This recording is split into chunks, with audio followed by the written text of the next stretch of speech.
What are your thoughts, then, for both of you, on the fact that, like, it's one thing if you change the player, like, say this is the end of the split, and for next split you're bringing in a young Rocky and he's going to get his chance. That's totally different from at the end of the split, sobbing someone in and then literally saying, not only are you going to play the playoffs, but I'm even going to take away the safety net. Like, we can't even sub the other guys in. You're just it for real, you know. You have to be, like, basically, if you're Spica, it doesn't matter how you feel yourself, you must perform in the playoffs now because there's no way out, you know. So what do you think of that approach?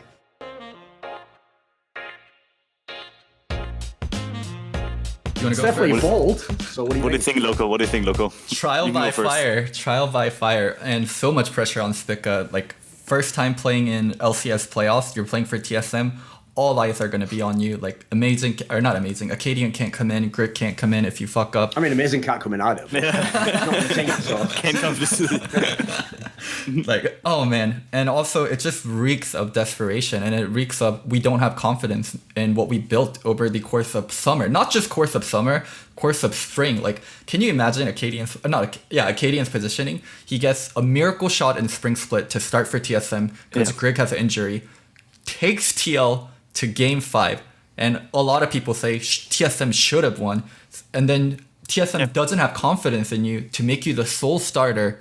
You split time with Grig, and then both of you guys struggle throughout the season, and then TSM eventually deems you the starter, and not even 2 weeks after they deem you the starter, they don't put you on the roster for playoffs. It's a roller coaster, and who can have confidence like in themselves? And I don't know, it's just not a good situation, and it reeks of desperation. I haven't gotten to see internally how TSM's doing with Spica or with Akkadian, so maybe I can't make that call. I've only seen 2 games of Spica during the last week, and I guess like 20 games of Akkadian throughout the year, and they have so much more data, and that's the conclusion they came to. But externally, like looking in, this is desperate, this is...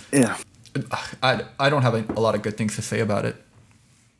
I mean, I just hope that Akkadian has a good coping mechanism, because if I was in that spot, like, I would have either left the team by myself, I would have just told them, like, straight up, I'm not going to do this anymore. Like, or, like, make sure that, I don't know how his contract is either. Maybe gets paid a shit ton, like, sitting on the bench and he's chilling. But if I was in this spot, I would have been, like, really, really adamant about them making a call earlier and, like, make it definite. You know, like, it cannot be that they just jump around. Honestly, like, I feel bad for the guy because he's actually not bad. He's actually a decent jungler within the meta right now. He's an LCS level player, of course. He could be top 5, top 6, like, easily.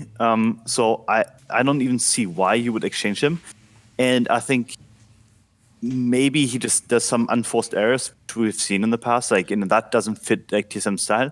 Because I do think that Spica, at least over the 2 games that I've seen him, and, like, seems to be a little bit more controlled, where he doesn't really go for the aggressive play. He's kind of, like, nurtured, if that makes sense. Like, he doesn't even have agency, just follows around. Maybe he's bringing it over the next couple of weeks and he's actually becoming, like, a more energetic player. But so far, what I've seen is basically just filling the role of Ottoman.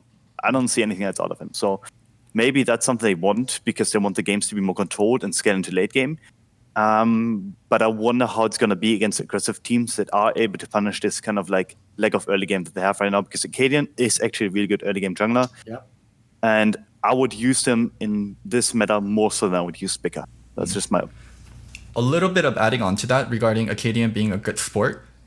Like, about 2 hours ago, before they started playing Golden Guardians Academy in playoffs, like, he tweeted, "Hey, I've been practicing with I've been practicing with TSM Academy this week. Let's go slap some ass. Like, come watch us play Golden Guardians Academy." He's being a really good sport about all this, not like... Yeah, that Twitter means a lot. Yeah, I agree. But it is one of the only outward-facing, like, things, like, he can say and do. So it does carry some weight with it. Yeah, but I'm with Amazing on this one. Like, I think it's kind of bullshit the way they treated him, because the key thing there to me is that angle of, like, if you don't think I'm good enough to be the jungler, why am I starting in these games now? That doesn't make sense to me in that scenario. Like the idea that you're going to be on trial every game you play, like, I don't think that's going to help someone who isn't an established top player. Like, it's probably going to destroy their mentality completely. And the reason I hate moves like that is because I feel like it actually makes it easier to scapegoat that guy when he then fails the trial. It's like you set him up to an impossible task. Like, oh, you're already having some issues. In fact, our team has issues with jungle. We're going to let you keep playing. But basically, the signal we're sending you is the second you do badly, the Grig guy's in. So it's like, great. So now it's all on me if I do badly in the game. That's going to be in your head half the time, I'm sure. And then also, when they bring the Spica guy in, what makes this so different to a normal move is, so for example, when 100 Thieves took out Ryu and they put Saligo in, right, that at least makes sense, because if they think Ryu isn't good enough, there's only one person you can try out, which is the guy who's the academy player at that point in time. Yeah. Since they already had a guy who was a sub in Grig and should have been the original starter, and they tried him as well, when you then remove all of those players, that means at no point in time did they ever actually think Spica was the better jungler local. That signals just to them that they don't think it can possibly work with the other two. That's all it means. If they must have had this guy the whole time. They could have tried him between the splits. I bet they probably even have watched him in academy. But to me, it's less that they think he's good and that they just thought the other two couldn't work, which is kind of a drastic thing to do at the very end of the split, even though I sort of get it, because the logic, I assume, is, well, if we have to go through the gauntlet, we're going to have to win loads of matches anyway. So if we really think that it doesn't work with the other two, just gamble on the last guy. Yeah, I think more so than anything, I think beginning of summer, not starting with Akkadian and trying to make right by Grig, because Grig was supposed to be the original starter in spring, and like giving him a chance to try out versus Akkadian was the biggest mistake. Like, as you guys said, like the treatment of Akkadian is what's really fucking with him and what's really not okay. And just giving him the chance to start in summer would have fixed a lot of the problem for this team, like one way or the other. I mean, like when you have when you're still madly in love with another girl, and like you have a new girlfriend who's trying it out, you're like not sure whether or not it's gonna work, and you just have your ex still on speed dial. That's how it feels like with Akkadian. Like it's like he's not supposed.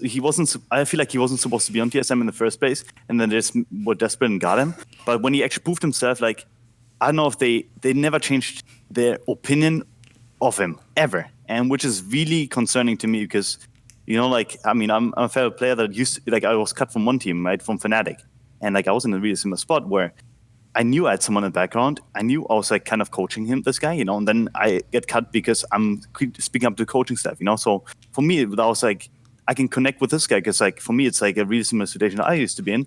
And you should never put your player in any kind of situation like that. Don't put anyone on, like, everyone knows that their spot could be in danger potentially. Everyone should know that.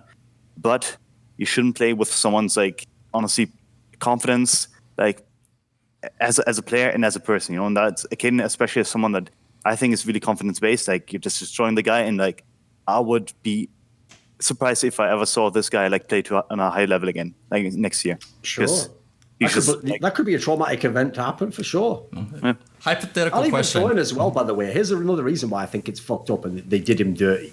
It's because even though, listen, I'll totally admit, yeah, they had problems at that position. They were looking for solutions. Okay, that wasn't the only position they had problems at, though. Where was Sven getting subbed out of the game? Where was Broken Blade getting subbed out of the game? None of these guys get subbed out if they throw the whole fucking game, if they mess up a matchup, if they fail to do what they were supposed to do in practice. So, like, I also think it's unfair in that regard. Like, I get that, obviously, you don't have subs for all those positions that you necessarily want to bring in, but you are treating one player totally different than the other players in your team. So, like, there's even more pressure that, like, why does he get to have extra pressure than other people? It feels unfair to me, at least. Doesn't it come with name value? The name value that Sven carries, the name value that Broken Blade carries. Like, people might not know, but Broken Blade was a really hype prospect in Turkey, and LEC teams were looking at him too. Like, so Broken Blade is a really hyped up rookie. Sven is someone with a lot of success behind him, where Akkadian is just Akkadian. That's why they were so willing to sub him out, and that's why they were so Here's willing. what I would say. I've got a very quick answer for you on this one, Loco. If Akkadian was just Akkadian, what the fuck was he doing being the jungle starter for a team that claims they want to win worlds? Cod's Grig had an injury, so they're like, this is going to be something temporary. You missed the point, Loco. Why is he coming into this split then if he's not a player that they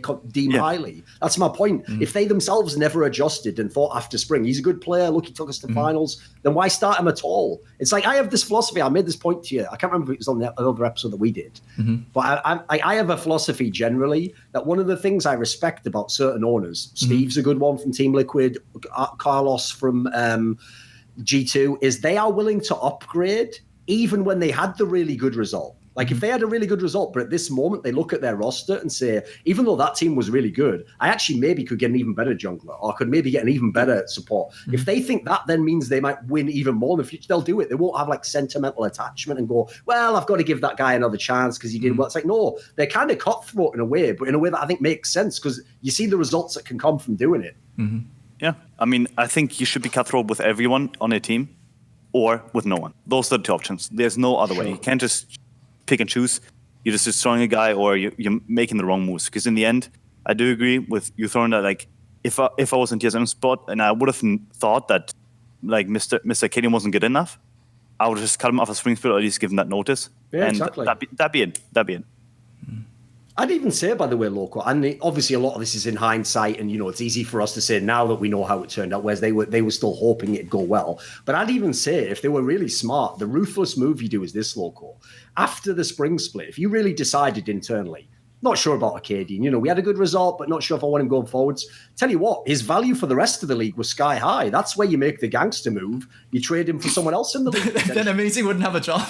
That's 100 Thief would have been looking like crazy after spring, after what happened.